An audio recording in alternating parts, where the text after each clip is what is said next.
Dear Lord, grant us guidance and keep safe the souls of our loved ones for all eternity. PS3 版と Xbox This year at TGS, we're showing the PlayStation 3 and Xbox 360, just a small taste of the game on each of the different platforms. Feel better now?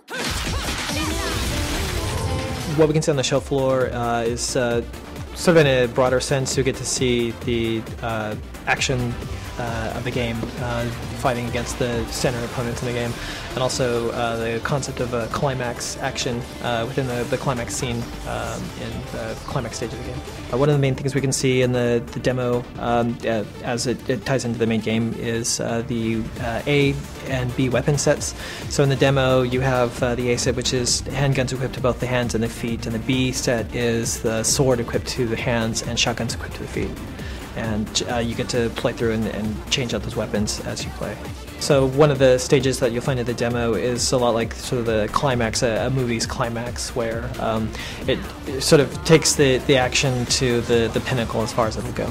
The difference between stylish action and climax action is stylish action focuses specifically on the character and their play through the game, whereas climax action focuses on the situation and the environment they're in and the experience that the player has within that. So of course, stylish is a major component of a game like Bayonetta. So whether there are a lot of stages similar to the falling clock tower scene that we're seeing in the demo, that's one of the first scenes that we've made. It's one of the biggest, appears right at the beginning of the game. And to give an idea, then sort of in that same vein or in that same mindset, we have a lot of stages that play upon these really amazing dynamics and these really drastic types of environments that you're playing through. Naughty little angels deserve a good spanking. Next time you want their hands on you, you better make sure I'm dead. The difficulty settings within Bayonetta and specifically the easy automatic mode, the game itself, of course, is targeted very much at a hardcore action game fan, and it's really built for the satisfaction of that type of gamer. But the user base includes, it's much broader than just action game fans. There are a lot of different kinds of players out there, and so in order to appeal to a broader spectrum of players and pull in people who might not otherwise be attracted to a game like Bayonetta, we've implemented also the easy automatic mode.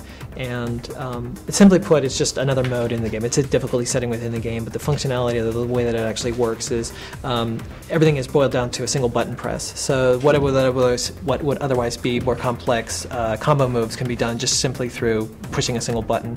And it's intended to give the player who maybe doesn't have the skill level to pull off the more complex moves, or maybe doesn't quite have the same level of interest or drive to work through the game like a more advanced player does. It can potentially be a stepping stone and let them build their way up into becoming one of those kind of players, one of the more advanced players.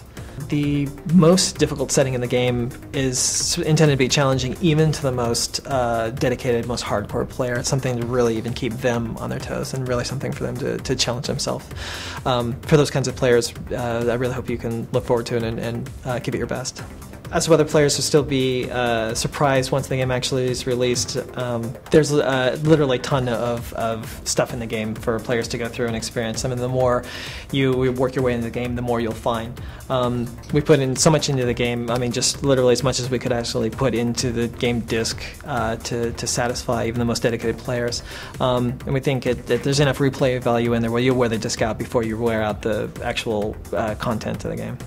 Bayonetta for the Xbox 360 and the PlayStation 3 to be releasing in January of 2010. Please look for it.